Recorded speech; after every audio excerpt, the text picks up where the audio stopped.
నిజామాబాద్ జిల్లా పసుపు మార్కెట్లో రైతులు లబోదిబోమంటున్నారు. గిట్టుబాటు ధర లేకపోవడంతో కుదేలవుతున్నారు. నాణ్యమైన పసుపు తెచ్చినా వ్యాపారులు సిండికేట్ కావడం వల్ల డిమాండ్కు అనుగుణంగా ధర రావడం లేదు. ఇతర మార్కెట్లతో అనుసంధానం లేకపోవడం వ్యాపారులు ముందుకు రావడం లేదు. జిల్లా వ్యవసాయ మార్కెట్కు కొత్త పసుపు వచ్చినా ఆశించిన ధర లేకపోవడంతో పసిడి రైతులతో మా ప్రతినిధి ధనుంజయ్ మరింత సమాచారం అందిస్తారు.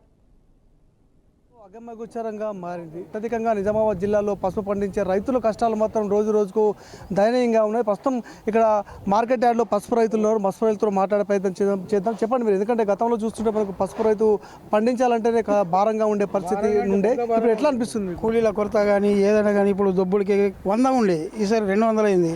కైకిలు 200 ఉండే 300 అయింది. పెండల గంటల హిసాబులో ఇప్పుడు పెండలారి 20,000 ఉండే 32,000 అయింది. ఒక ఎకరాకు ఖర్చు 80,000 అవుతుంది. అప్పుడు 30,000 40,000 మంచిగా పోతుండే. అది ఇప్పుడు గత 10 సంవత్సరాల నుంచి నష్టపోతూనే ఉన్నాం. ఏదో దేవుడి దయ వలన ఈసారి 10,000 రూపాయలు వచ్చింది. కానీ అది 4 బిగాలు పెట్టడం 2 ఎకరాలు పెట్టుకున్నాము. 2 ఎకరాలు పెట్టుకున్నాము, అంత మాత్రం ఇదైతే లేదు. మీరు చెప్పండి, ఎందుకంటే పసుపు బోర్డు విషయంలో మనం గత కొన్ని ఏళ్లుగా మనం నాన్చుడు ధోరణి అవలంబిస్తున్న పరిస్థితి నెలకొంది. ఈ పరిస్థితుల్లో బోర్డు విషయంలో ఒకవైపు స్పష్టమైన వైఖరి ఎట్లా రావాలని మీరు కోరుకుంటున్నారు? అది మోడీ సార్ ఉన్నన్ని రోజులు అది కంపల్సరీ. అమితంగా రైతులు అంటే బాగా పానము. ఆ సారు ప్రకటించిన కంపల్సరీ అది మాకు అది అయితే అని మాకు ఆశ ఉన్నది.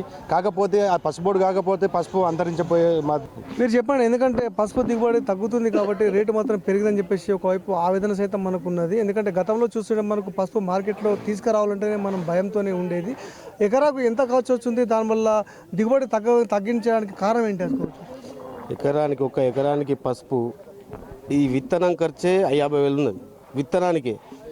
మళ్ళీ ఫర్టిలైజర్ షాపులు అంటూ అవి ఈ ఎరువు మళ్ళీ నల్ల మట్టి ఇవన్నీ తీసుకుంటూ ఒక ఎకరానికి 1,50,000 ఖర్చు ఉన్నది. కూలీల కొరత ఇవి బాగా చాలా ఇబ్బందిగా ఉన్నది.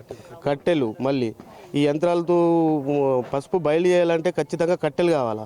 ఆ కట్టెలు అంటే ఒక ట్రిప్పు ట్రాక్టర్ కట్టెలు 15,000 రూపాయలు ఉన్నాయి. అవి ఒక 40 డ్రమ్ములు ఉడకబెట్టాలంటే 15,000 ఖర్చు ఉన్నది. మళ్ళీ దాన్ని పాలిష్ చేయాలి. పాలిష్ చేసే యంత్రాలు దానికి సబ్సిడీ ఉంటుండే ఇంతకుముందు. ఈ బయలు చేసే మిషన్లకు సబ్సిడీ ఉంటుండే. ఇవి యంత్రాలకు ఏవిటికి సబ్సిడీ ఇవ్వట్లేదు ప్రభుత్వాలు కూడా. కొంచెం దయచేసి మమ్మల్ని పట్టించుకొని ఖచ్చితంగా ఈ సబ్సిడీ యంత్రాలకే కానీ ఇట్లా ఏదైనా మాకు కొంచెం పుషింగ్ ఇస్తే ఇంత డెవలప్ అయ్యి ఈ పసుపు పండించేందుకు ఆస్కారం చూపుతాం. లేదంటే పసుపు మాత్రం అంతరించిపోయే అవకాశం ఎక్కువగా ఉన్నది. ఈసారి కొద్దిగానో గొప్పనో కొద్దిగా రేటు అన్నదల్లా ఎక్కువ వచ్చింది. ఇదే మా ప్రభుత్వాలు పట్టించుకొని 100% మాకు పసుపు బోర్డు ఏర్పాటు చేస్తే ఖచ్చితంగా కొంచెం పసుపు అనేది డెవలపింగ్ ఉంటుంది. పార్లమెంట్ ఎన్నికలు జరుగుతున్నాయి. ఎన్నికల్లోనే ఇప్పుడు ప్రధానంగా ఈ పసుపే ఒక కీలకంగా రాజకీయం జరుగుతున్న పరిస్థితి మనకు అత్యధికంగా మనకు ఆర్మూర్ ప్రాంతంతో పాటు పసుపు పండించే రైతులే ఉంటున్నారు. సార్ మాకు రైతు దానికి నరేంద్ర మోడీ చేసిండు. ఇప్పుడు మాకు రాజు తీసుకొచ్చిండు బోర్డు. సరే ఇప్పుడు బోర్డు తీసుకొచ్చిన సుఖమైన నరేంద్ర మోడీ సుఖం ఇప్పుడు వస్తేనే బాగుంటుంది. అందరి అన్ని ఎక్కల సుఖం నరేంద్ర మోడీ వస్తేనే బాగుంటుంది. ఇప్పటికి గిట్టుబడి అయితే 1,50,000 రూపాయలు ఖర్చు అవుతుంది ఒక ఎకరానికి.